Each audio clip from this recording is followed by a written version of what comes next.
Hello दोस्तों, स्वागत है सभी का हमारे चैनल पर। तो हम लोग यहाँ पर कर रहे हैं यूपीएससी का टेस्ट, जो कि टेस्ट संख्या आज है।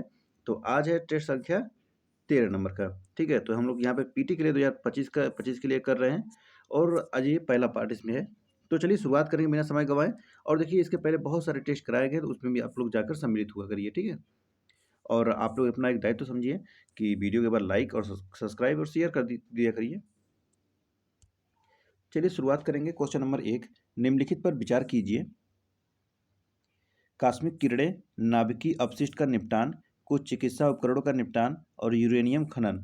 बताना है कि उपरोक्त में से कौन सी रेडियोधर्मी प्रदूषण के स्रोत हैं। कि 1 और 4, 1 2 3, 2 3 4 या तो सभी। क्वेश्चन नंबर 4 का आंसर करेंगे। किसके बारे में बताना है? रेडियोधर्मी प्रदूषण के बारे में बताना है। रेडियोधर्मी प्रदूषण तो देखिए, कॉस्मिक किरणें से होते हैं, नाभिकीय अपशिष्ट का निपटान से होता है, कुछ चिकित्सा उपकरणों का निपटान से होता है, यूरेनियम खनन से भी होता है। तो इसमें यानी कि लगाएंगे क्या? इसमें लगाएंगे ऑप्शन नंबर डी, सभी हो जाएगा। ठीक है, ऑप्शन नंबर डी हो जाएगा, सभी के सभी कथन सही है। चलिए क्वेश्चन नंबर दो देखेंगे। वायु में कार्बन डाइऑक्साइड की बढ़ती मात्रा धीरे धीरे वायुमंडल के तापमान को बढ़ा रही है, क्योंकि यह अवशोषित करती है। कौन सा कथन सही है? वायु में मौजूदा जल वाष्प को अवशोषित कर लेती है और इसकी ऊष्मा को बनाए रखती है।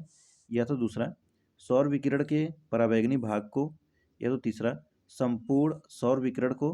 और चौथा है सौर विकिरण के अवरक्त भाग को। क्वेश्चन नंबर 2 का आंसर करेंगे। बताना क्या है इसमें से? देखिए, बताना है वायु में कार्बन डाइऑक्साइड की बढ़ती मात्रा धीरे धीरे वायुमंडल के तापमान को बढ़ा रही है।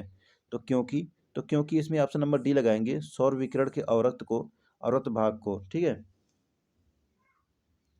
देखिए, पृथ्वी की सतह अंतरिक्ष के अवरक्त विकिरण के रूप में ऊष्मा यानी हीट उत्सर्जित करती है। हालांकि इसका केवल बहुत छोटा भाग ही अंतरिक्ष में वापस पहुंचता है, क्योंकि इस अवरक्त भाग का अधिकांश भाग वायुमंडलीय गैसों यानी कि कार्बन डाइऑक्साइड, मीथेन, जलवाष्प, नाइट्रस ऑक्साइड के क्लोरोफ्लोरोकार्बनों के द्वारा ये अवशोषित कर दिया जाता है।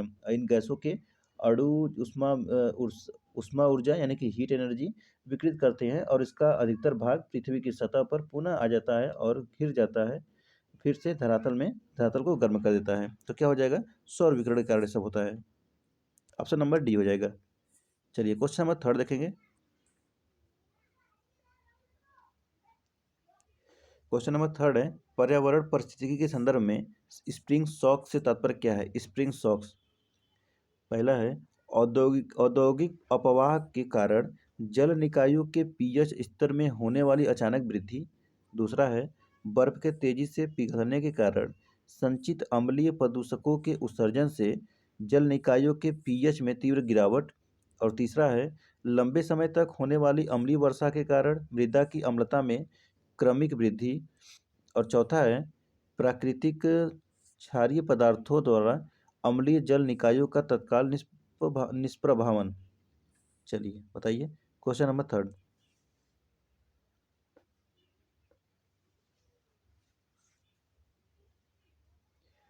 तो इसमें ऑप्शन नंबर बी लगा देंगे, बर्फ के तेजी से पिघलने के कारण संचित अम्लीय प्रदूषकों के उत्सर्जन से जल निकायों के पीएच में तीव्र गिरावट हो जाएगा। क्वेश्चन नंबर 4, निम्नलिखित अधिनियमों को प्रारंभ से लेकर नवीनतम तक के सही कालानुक्रमिक क्रम में व्यवस्थित कीजिए। पर्यावरण संरक्षण अधिनियम, वन संरक्षण अधिनियम, जैव विविधता अधिनियम। नीचे दिए गए कूट का प्रयोग करिए, सही उत्तर का चयन कीजिए।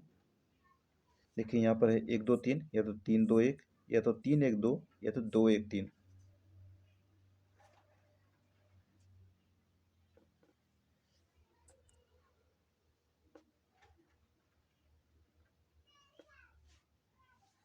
पर्यावरण संरक्षण अधिनियम कब था? यह था 1986।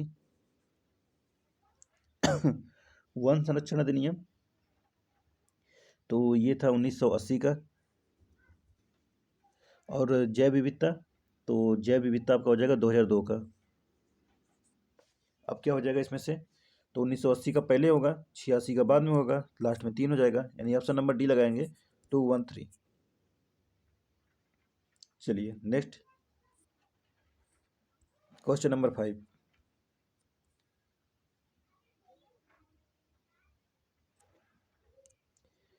एसडीजी। एसडीजी और उसको उनके उद्देश्यों के संदर्भ में निम्नलिखित पर विचार कीजिए।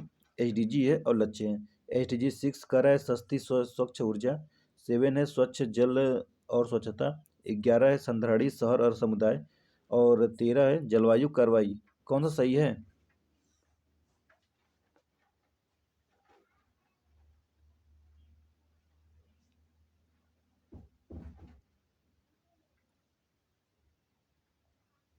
देखिए छठा में है, छठवां क्या है?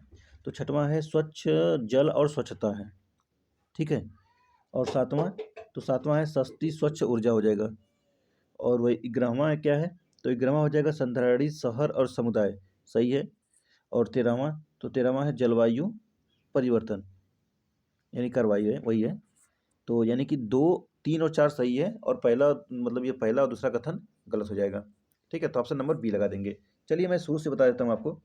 पहला क्या है, देखिए इसमें देखिए ऑप्शन नंबर बी करेक्ट है। पहला है आपका, पहला क्या है? पहला हो जाएगा गरीबी उन्मूलन। दूसरा, दूसरा हो जाएगा शून्य भुखमरी।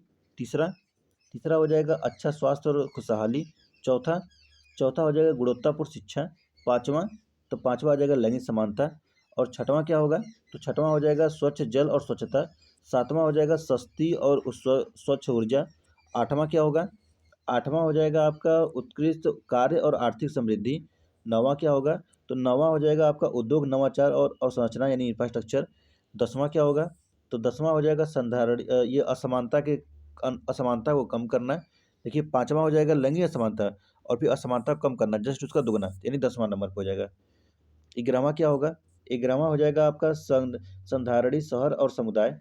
और 12वां क्या होगा? तो 12वां हो जाएगा संधारणी उपभोग एवं उत्पादन। 13वां क्या होगा? 13वां होगा जलवायु परिवर्तन। 14 क्या होगा? 14 हो जाएगा जल के नीचे जीवन। 15, तो 15 हो जाएगा भूमि पर जीवन। और 16, 16 हो जाएगा शांति न्याय एवं सशक्त संस्थाएं। और 17वां, तो 17वां हो जाएगा पार्टनरशिप, याद रखिएगा पार्टनरशिप यानी लक्ष्यों के लिए भागीदारी, ठीक है। वीडियो के बाद रिपीट करके सुन लीजिएगा, इसको याद हो जाएगा। तो इसमें ऑप्शन नंबर बी करेक्ट हो जाएगा, 2 कथन सही है। चलिए क्वेश्चन नंबर 6 आपके सामने है। गोथेनबर्ग प्रोटोकॉल के संदर्भ में निम्नलिखित कथनों में से कौन सा सही है? इसका उद्देश्य यूरोप में अवैध प्रवासन को रोकना है। दूसरा है यह अम्लीकरण, सुपोषण और क्षोभमंडलीय ओजोन प्रदूषण की समस्या का समाधान करता है। तीसरा है यह अंतरिक्ष के शांतिपूर्ण उपयोग के लिए एक वैश्विक समझौता है। और चौथा है यह इंटरपोल का सदस्य बनने के लिए किया गया एक प्रोटोकॉल है। कौन सा सही है? Question number 6। क्वेश्चन नंबर 6, तो इसमें ऑप्शन नंबर बी लगाएंगे। यह अम्लीकरण, सुपोषण और क्षोभमंडलीय ओजोन प्रदूषण की समस्या का समाधान करता है। क्वेश्चन नंबर बी करेक्ट हो जाएगा इसमें। चलिए नेक्स्ट देखेंगे। क्वेश्चन नंबर 7 आपके सामने आता है। जीरो डेब्रिस चार्टर वर्ष 2030 तक अंतरिक्ष में मलबा तटस्थ बनाने का वैश्विक रूप से अग्रणी प्रयास है। निम्नलिखित में से कितने देशों ने चार्टर पर हस्ताक्षर किए हैं? रोमानिया, भारत, अमेरिका, यूरोपीय संघ, चीन। नीचे दिए गए कोड का प्रयोग कर सही उत्तर चुनिए। देखिए यहाँ ऑप्शन देख लीजिए पहले। 2, 3, 4, 1 और 4, 3, 4, 5 या 1, 2, 3, 4, 5। चलिए बताइए। क्वेश्चन नंबर 7, क्वेश्चन नंबर 7 कौन कौन है? तो देखिए इसमें रोमानिया है, यूरोपीय संघ है। ऑप्शन नंबर लगाएंगे इसमें क्या? ऑप्शन बी लगा देंगे, 1 और 4। क्या हो जाएगा? 1 और 4 हो जाएगा।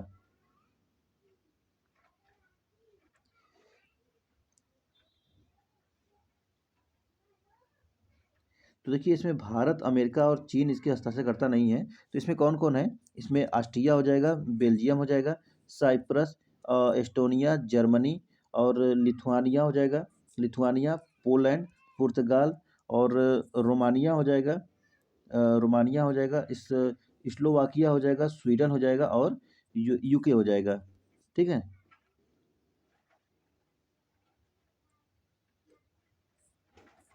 चलिए 8 नंबर देखिए। कभी कभी सुर्खियों में रहने वाला शब्द memory of the word program मुख्य रूप से निम्नलिखित में से किस संगठन से संबंधित है? इंटरनेशनल कल्चरल डाइवर्सिटी ऑर्गेनाइजेशन, दूसरा है United Nation Education Scientific and Culture Organisation, तीसरा है international federation of arts council and culture agency, और चौथा है international heritage organisation. Question number 8 का आंसर करेंगे। क्वेश्चन नंबर 8, क्वेश्चन नंबर 8 में ऑप्शन नंबर बी सही हो जाएगा, United Nation Education Scientific and Culture Organisation. ठीक है, United Nation Education Scientific and Culture Organisation, UNESCO.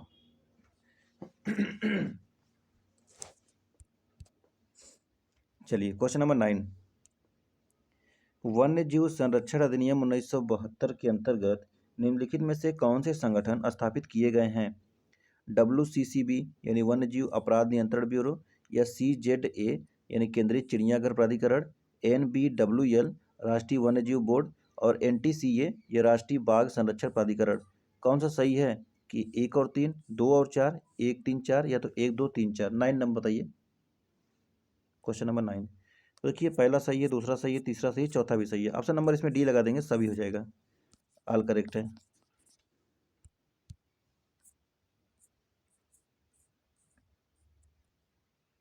Question number 10 आपके सामने आता है, निम्नलिखित में से किस स्थल को CATS मान्यता दी गई है?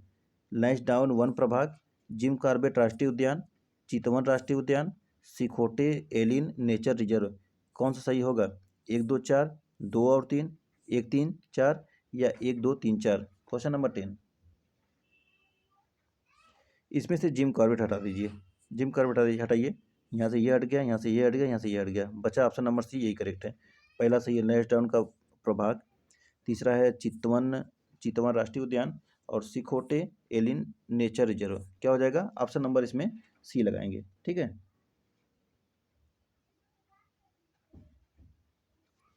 चलिए आगे बढ़ेंगे। 11 नंबर,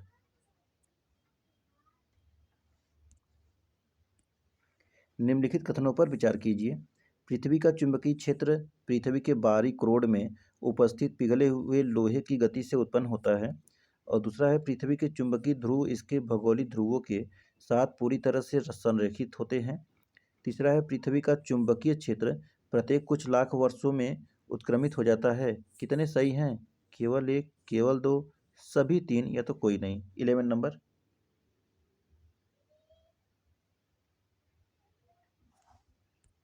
क्वेश्चन नंबर 11 तो है पृथ्वी का चुंबकीय क्षेत्र पृथ्वी के बाहरी क्रोड में उपस्थित पिघले हुए लोहे की गति से उत्पन्न होता है, सही है। और इसमें तीसरा देखेंगे पृथ्वी का चुंबकीय क्षेत्र प्रत्येक कुछ लाख वर्षों में उत्क्रमित हो जाता है, तो ये सही है। इसमें दूसरा कथन गलत हो जाएगा, यह भी पृथ्वी के चुंबकीय ध्रुव इसके भौगोलिक ध्रुवों के साथ पूरी तरह से संरेखित होते हैं, ये पूरी तरह से नहीं होता है। तीसरा गलत हो जाएगा, मतलब दूसरा वाला। ऑप्शन बी लगाएंगे, केवल 2 हो जाएगा। ठीक है, चलिए 12 नंबर, अग्निबाण रॉकेट के संदर्भ में निम्नलिखित कथनों पर विचार कीजिए। अग्निबाण एक 4 चरणीय रॉकेट है जो 700 किलोमीटर की ऊंचाई तक नित भार पेलोड ले जाने में सक्षम है। और दूसरा है इसे 3D प्रिंटिंग या एडिटिव मैन्युफैक्चरिंग तकनीक के माध्यम से स्वदेशी रूप से निर्मित किया गया है। और तीसरा है अग्निबाण रॉकेट प्रणोदक के रूप में केरोसिन और तरल ऑक्सीजन के मिश्रण का उपयोग करता है। कितने सही हैं? केवल 1, केवल 2, सभी 3, या तो कोई नहीं? क्वेश्चन नंबर 12, क्वेश्चन नंबर 12 बताइए।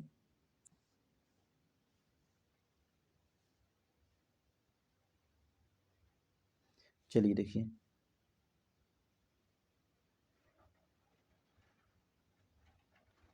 ये कह रहा है कि अग्निबाण एक 4 चरणीय रॉकेट है जो 700 किलोमीटर की ऊंचाई तक पेलोड ले जाने में सक्षम है।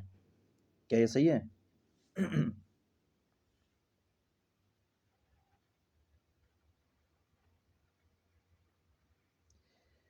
बताइए।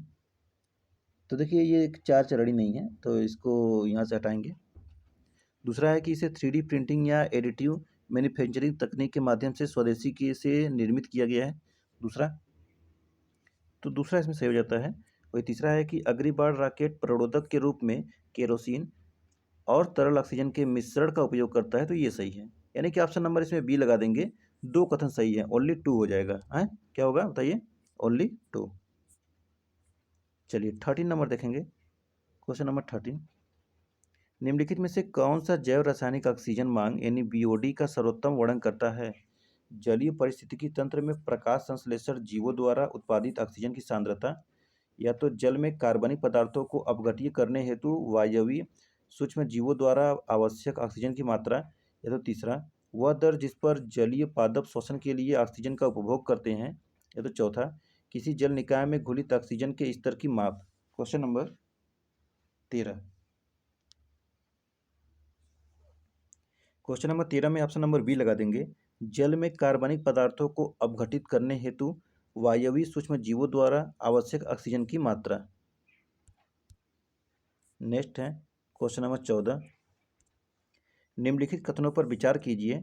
जैव आवर्धन एक ही पोषी स्तर के भीतर गठित होता है, और दूसरा है डीडीटी यानी पारा और डीडीटी सामान्य रूप में पाए जाने वाले जैव आवर्धन पदार्थ है। कौन सही है इसमें से? 14 का बताइए कौन सही है?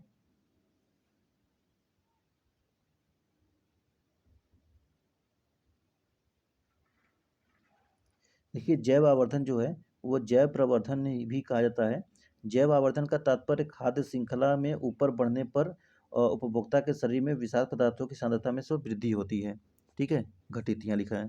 दूसरा कथन हटा देंगे। पर दूसरा है कि पारा और डीडीटी में सामान्य रूप से पाए जाने वाले जैव आवर्धन पदार्थ हैं, तो ये सही है। ऑप्शन नंबर बी करेक्ट हो जाएगा, ओनली टू। चलिए 15 नंबर देखेंगे।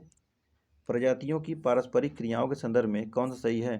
प्राकृतिक क्रियाओं और प्रकृति। प्राकृतिक क्रियाओं का प्रकार और प्रकृति। स्पर्धा दिया है, दोनों प्रजातियों को हानि होती है। अंतर्जातीय परजीविता दिया है, दोनों प्रजातियों को लाभ। और स्वभोजिता दिया है, केवल एक प्रजाति की को ही हानि होती है। कौन सा सही है इसमें से?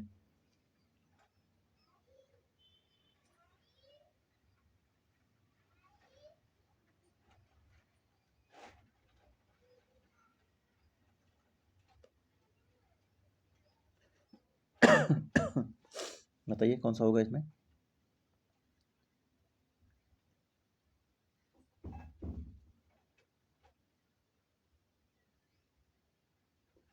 तो चलिए देखिए, इसमें कह रहा है स्पर्धा। स्पर्धा है कि दोनों प्रजातियों को लाभ, दोनों प्रजातियों को हानि होती है, सही है। अंतर्जातीय परजीविता मतलब है कि केवल एक ही प्रजाति को ही हानि होती है, और दूसरा है स्वभोजिता, ये दोनों प्रजातियों को लाभ होता है। ऑप्शन नंबर एक लगाएंगे। ठीक है, केवल एक युग्म सुमेलित है इसमें। चलिए 16 नंबर,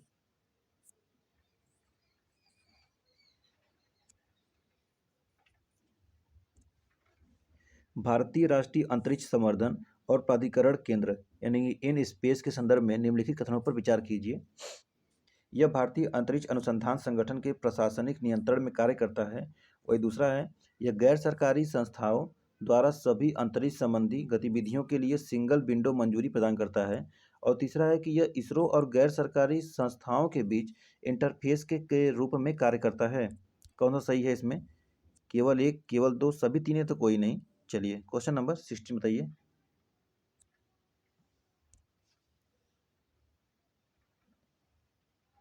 तो देखिए इसमें ये पहला कथन इसमें गलत हो जाएगा। ये भारतीय अंतरिक्ष अनुसंधान संगठन के प्रशासनिक नियंत्रण में कार्य करता है, ये कथन गलत हो जाएगा इसमें। और वही दूसरा है कि ये गैर सरकारी संस्थाओं द्वारा सभी अंतरिक्ष संबंधी गतिविधियों के लिए सिंगल विंडो मंजूरी प्रदान करता है, तो ये सही है। और इसमें देखेंगे तीसरा भी कथन सही हो जाएगा। यह इसरो और गैर सरकारी संस्थाओं के बीच इंटरफेस के रूप में कार्य करता है, तो ये भी सही है। यानी दो सही एक गलत। ऑप्शन नंबर क्या लगाएंगे? तो ऑप्शन बी लगाएंगे, ओनली टू हो जाएगा। ठीक है, ओनली टू हो जाएगा। चलिए 17 देखिए। आयुसीएन संकटग्रस्त प्रजातियों की आयुसीएन रेड लिस्ट पादप जंतुओं और अन्य जीवों के विलुप्ति के खतरे की स्थिति को वर्गीकृत करने के लिए सर्वाधिक मान्य वस्तुनिष्ठ आकलन प्रणालियों में से एक है। निम्नलिखित में से कितने किसी दी गई प्रजाति के विलुप्त होने की जोखिम का आकलन करने के लिए एक मानदंड के रूप में प्रयुक्त होते हैं? संख्या कम होने की दर, भौगोलिक वितरण का क्षेत्र, यदि प्रजाति की आबादी पहले से ही कम है। नीचे दिए गए कोड का प्रयोग करिए, सही उत्तर का चयन कीजिए। केवल एक, केवल दो, सभी तीन ही है तो कोई नहीं। चलिए बताइए। Question number 17।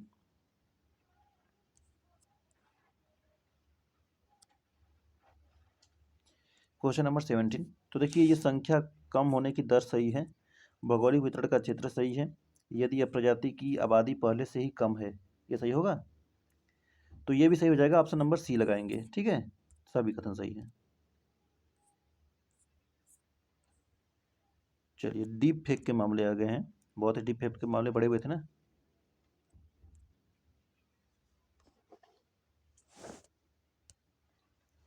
डीप फेक से संबंधित है। डीप फेक से संदर्भ में है कि इसमें न्यूरल नेटवर्क का उपयोग करके फेक आईडियो और वीडियो बनाना शामिल है। और दूसरा है कि सूचना प्रौद्योगिकी अधिनियम 2000 की धारा 66D डीप फेक को परिभाषित करती है। कौन सा सही है? केवल एक, केवल दो, दोनों सही है, दोनों गलत। 18 नंबर बताइए, 18।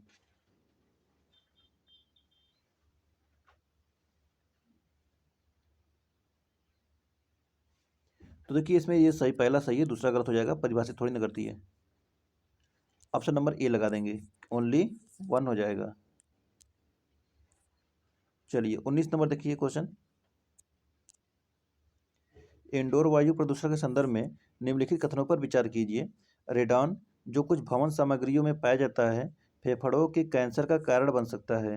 वही दूसरा है, फफूंद कॉलोनियों द्वारा निर्मुक्त किए जाने वाले जैविक रसायन एलर्जी उत्पन्न करते हैं और अस्थमा को बढ़ा सकते हैं। तीसरा है, एयर फ्रेशनर में प्रयुक्त होने वाले वाष्पशील कार्बनिक यौगिक गुर्दे को क्षति पहुंचा सकते हैं। कौन सा सही होगा? केवल एक, केवल दो, तीनों सही है, या तो कोई नहीं।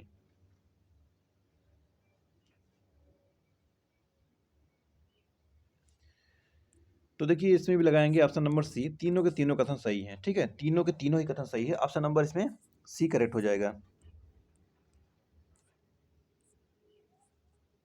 चलिए, 20 नंबर आपके सामने आता है। डिजी लॉकर के संदर्भ में निम्नलिखित कथनों पर विचार कीजिए। डिजी लॉकर डिजिटल इंडिया कार्यक्रम के तहत शिक्षा मंत्रालय की एक प्रमुख पहल है। वही दूसरा है, डिजी लॉकर प्रणाली में जारी किए गए दस्तावेजों को मूल भौतिक दस्तावेजों के समान रखा माना जाता है। और तीसरा है, उपयोगकर्ता केवल आधार आधारित प्रमाणीकरण के माध्यम से अपने डिजी लॉकर अकाउंट तक पहुंच सकते हैं। कितने सही हैं? केवल एक, केवल दो, सभी तीन, ये तो कोई नहीं। 20 नंबर बताइए, क्वेश्चन नंबर 20।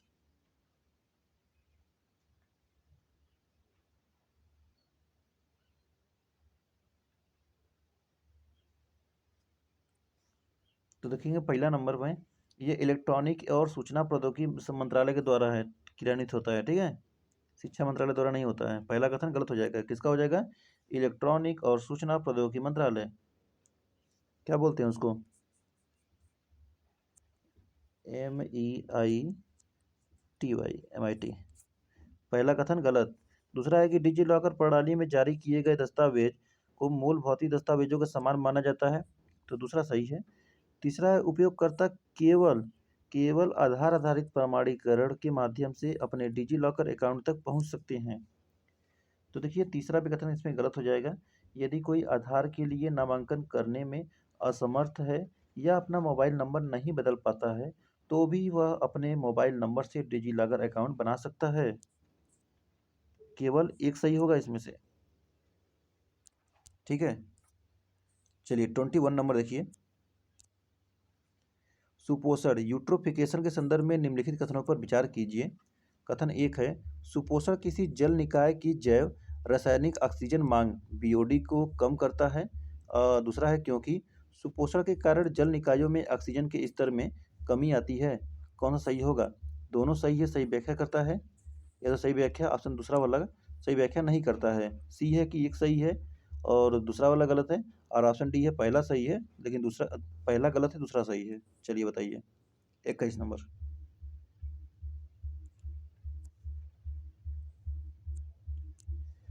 तो देखेंगे, इसमें पहला कथन सही है, दूसरा कथन गलत हो जाएगा। ऑप्शन नंबर इसमें क्या लगाएंगे? डी लगा देंगे। ठीक है,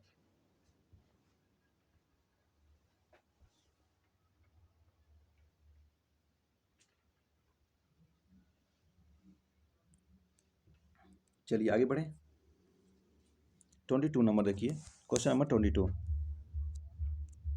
केंद्रीय प्रदूषण नियंत्रण बोर्ड जल एवं वायु प्रदूषण की रोकथाम और नियंत्रण तथा वायु की गुणवत्ता में सुधार से संबंधित किसी भी मामले पर केंद्र सरकार को सलाह देता है, क्योंकि इसे पर्यावरण संरक्षण अधिनियम 1986 के तहत उत्तरदायित्व सौंपा गया है। कौन सा सही होगा? दोनों सही है, सही व्याख्या करता है, और दूसरा है कि या तो सही व्याख्या नहीं करता है। तीसरा है कि पहला सही है दूसरा गलत है, और चौथा है कि पहला गलत है दूसरा सही है। चलिए 22 नंबर बताइए।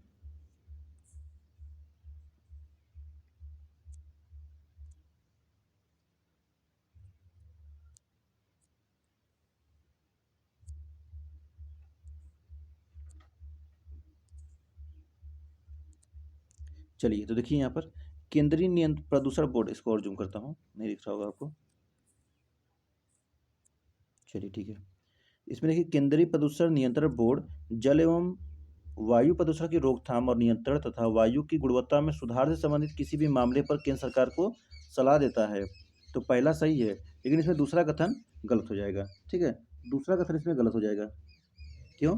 क्योंकि देखिए यह इसका गठन जल प्रदूषण निवारण नियंत्रण अधिनियम 1974 के अधीन किया गया था। तो ऑप्शन सी लगाएंगे इसमें, पहला सही है दूसरा कथन गलत है। चलिए 23 नंबर देखिए, कन्वेंशन है और उद्देश्य है। कन्वेंशन है और उद्देश्य है। चलिए देखिए,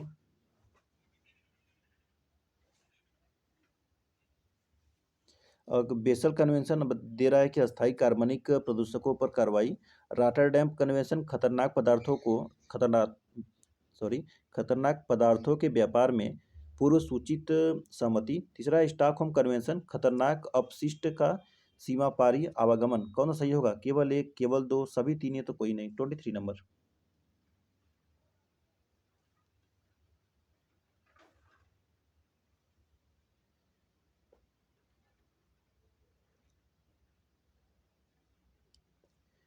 तो बेसल कन्वेंशन किसके लिए था? खतरनाक पदार्थों के व्यापार में पूर्व सूचित सहमति था। रॉटरडैम, तो रॉटरडैम किसके लिए था? रॉटरडैम आपका था ये, रॉटरडैम किसके लिए था?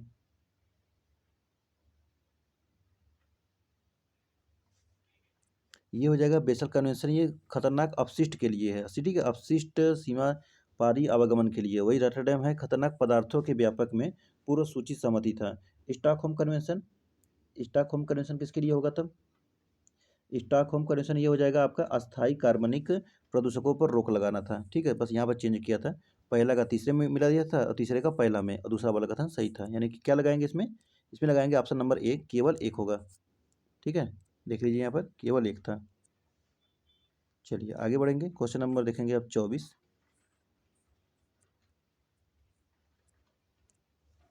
निम्नलिखित पर विचार कीजिए। नाइट्रोजन स्थिरीकरण में कमी, मृदा में वनस्पतियों और जीवों में असंतुलन, विषाक्त धूल का उत्पादन और लवणता में वृद्धि उपरोक्त में से कितने मृदा प्रदूषण के परिणाम हैं? केवल एक, केवल दो, केवल तीन, या तो सभी चार। चलिए बताइए 24। देखिए मृदा प्रदूषण के परिणाम में अगर देखेंगे तो मृदा की उर्वरता को कम होने से कृषि उपज में कमी आती है। मृदा में प्राकृतिक पोषक तत्वों की क्षति होती है। नाइट्रोजन स्थिरीकरण कम हो जाता है और मृदा अपरदन बढ़ता है। मृदा में वनस्पतियों और जीवों में असंतुलन होता है और विषाक्त धूल का निर्माण होता है, और उसमें औद्योगिक रसायनों और गैसों का कारण दुर्गंध आती है, और मृदा के संरचना में परिवर्तन में उनमें रहने वाले जीवों की मृत्यु भी हो जाती है और लवणता में वृद्धि होती है। ऑप्शन नंबर डी लगाएंगे, सभी के सभी कथन सही है। चलिए 25 नंबर देखिए। निम्नलिखित युग्मों पर विचार कीजिए। ठोस अपशिष्ट प्रबंधन विधि और प्रक्रिया। भस्मीकरण का दिया है, ऑक्सीजन की अनुपस्थिति में नियंत्रित पूर्ण दहन। ताप अपघटन दिया है, ऑक्सीजन की उपस्थिति में कार्बनिक पदार्थ का गर्म होना। तीसरा दिया है गैसीकरण, अपशिष्ट को सीधे सिंथेटिक गैस में परिवर्तन करना। कौन सा सही होगा? केवल एक, केवल दो, सभी तीन, है तो कोई नहीं। Question number 25। Question number 25।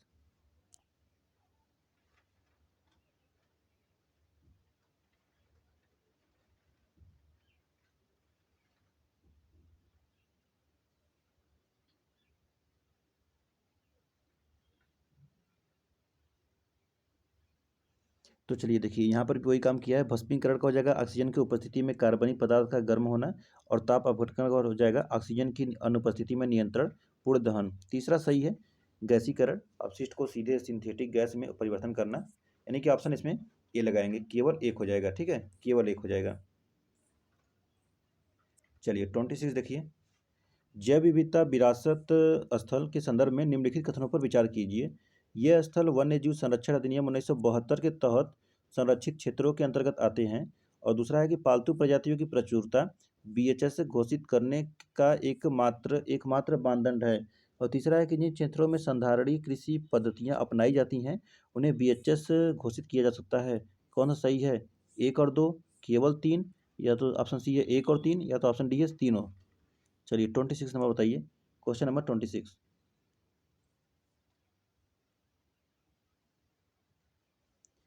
तो यह स्थलीय 1972, यह वन्य जीव संरक्षण 1972 के क्षेत्रों के अंतर्गत आता है। पहला कथन गलत हो जाएगा। ये वन्य जीव संरक्षण अधिनियम 1972 के तहत संरक्षित क्षेत्र नेटवर्क के अंतर्गत शामिल नहीं है। तो ये जहाँ तक संभव हो उन स्थलों पर विचार किया जा सकता है। पहला कथन गलत हो जाएगा इसमें। वही दूसरा है कि पालतू प्रजातियों की बीएचएस घोषित करने का एकमात्र मानदंड है, तो दूसरा सही होगा, एकमात्र। तो दूसरा भी गलत हो जाएगा। इसमें तीसरा कथन सही है, जिन क्षेत्रों में संधारणीय कृषि पद्धतियां अपनाई जाती हैं उन्हें बीएचएस घोषित किया जाता है। ऑप्शन नंबर बी लगाएंगे, केवल 3 हो जाएगा। ठीक है, चलिए 27 नंबर देखेंगे। हाल ही में सरकार ने तडोबा अंधारी टाइगर रिजर्व से बाघों को सह्याद्री टाइगर रिजर्व में हस्तांतरित करने की योजना बनाई है। सह्याद्री टाइगर रिजर्व निम्नलिखित में से किस राज्य में स्थित है? गुजरात, महाराष्ट्र, कर्नाटक या छत्तीसगढ़? बताइए कहाँ पर है। तो यह है महाराष्ट्र में। ठीक है, महाराष्ट्र में हो जाएगा, ऑप्शन नंबर बी लगा देंगे, महाराष्ट्र। चलिए 28 देख लीजिए।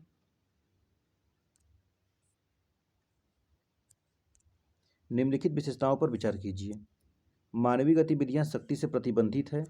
दूसरा है कोई निश्चित सीमा नहीं होती है। तीसरा है राज्य सरकार द्वारा अधिसूचित किया जाता है। चौथा है विशेष रूप से वन्यजीव संरक्षण के लिए होता है। ये विशेषताएं कितनी राष्ट्रीय उद्यान की विशेषताएं हैं? केवल एक, केवल दो, केवल तीन, या तो सभी चार? 28 नंबर, 28 नंबर।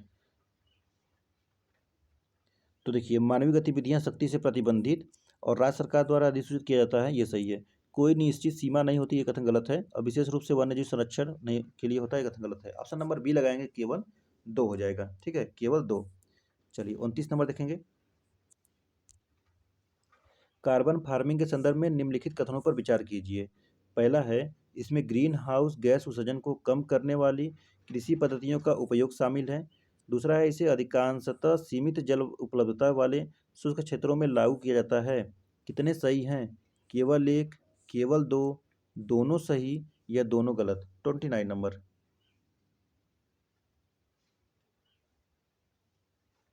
Question number 29।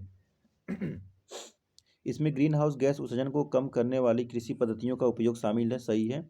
इसे अधिकांशतः सीमित जल उपलब्धता वाले शुष्क क्षेत्रों में लागू किया जाता है, दूसरा गलत है। देखिए, कार्बन फार्मिंग उन गर्म शुष्क क्षेत्रों में चुनौतीपूर्ण हो सकती है जहाँ जल की उपलब्धता सीमित होती है। ठीक है, तो ऑप्शन नंबर ए लगाएंगे, केवल एक हो जाएगा। चलिए आज का लास्ट क्वेश्चन देखेंगे, क्वेश्चन नंबर 30। काजा शिखर सम्मेलन 2024 के संदर्भ में निम्नलिखित कथनों पर विचार कीजिए। पारिस्थितिकी पर्यटन को बढ़ावा देना और विरासत और सांस्कृतिक संसाधनों का प्रबंधन करना। तीसरा है समुदायों का सामाजिक आर्थिक कल्याण सुनिश्चित करना। काजा शिखर सम्मेलन में कितने उद्देश्य थे इसमें? ऑप्शन देख लीजिए, केवल एक, केवल दो, सभी तीन, है तो कोई नहीं। 30 नंबर बताइए। तो देखिए, हालिया संघर्ष संदर्भ था कि काजा 2024 का राष्ट्रीय अध्यक्ष शिखर सम्मेलन 31 मई को कहाँ पर हुआ था? 31 मई को जाम्बिया। ठीक है, जाम्बिया की रिपोर्ट पर शहर कौन सा था? लिविंगस्टोन में संपन्न हुआ था। और इस सम्मेलन में पाँच पाँच सदस्य देशों के नेतृत्वकर्ता ने अगले वर्ष स्विट्जरलैंड के जिनेवा में आयोजित होने वाली वन्य जीव और वनस्पतियों की लुप्तप्राय प्रजातियों के अंतर्राष्ट्रीय व्यापार पर कन्वेंशन के पक्षकारों के सम्मेलन की 20वीं बैठक में हाथी दांत के व्यापार पर प्रतिबंध हटाने के लिए अपना पक्ष रखने पर सहमति व्यक्त किया है। ठीक है, तो देखिए, इसमें ये अंगोला, बोत्सवाना, नामीबिया, जाम्बिया और जिम्बाब्वे की सीमाएं मिलती हैं इससे। कम्बाबो और ये जाम्बेबी नदी घाटियों में स्थित है। तो इसमें पहला भी सही हो जाएगा, दूसरा भी सही हो जाएगा, तीसरा भी सही हो जाएगा। यानी कि लगाएंगे क्या इसमें, ऑप्शन नंबर सी लगाएंगे। तीनों के तीनों कथन सही है, ऑप्शन नंबर इसमें सी करेक्ट हो जाएगा। ठीक है, तो चलिए देखिए हम लोग यहाँ पर 30 क्वेश्चन आज किए हैं, और चलिए नेक्स्ट वीडियो में इसको आगे किया जाएगा। और देखिए इसके पहले का जो भी वीडियो आप सभी लोग उसको देखिए, और बहुत जल्दी फिर नेक्स्ट वीडियो इसका आएगा। डेली शाम को 5 बजे या 4 बजे इसको लगाया जाता है शेड्यूल, तो आप लोग उसको जरूर ज्वाइन हुआ करिए, लाइव आंसर दिया करिए अपना। फिर मिलेंगे नेक्स्ट वीडियो में, आप सभी का बहुत बहुत धन्यवाद। जय हिंद, जय भारत।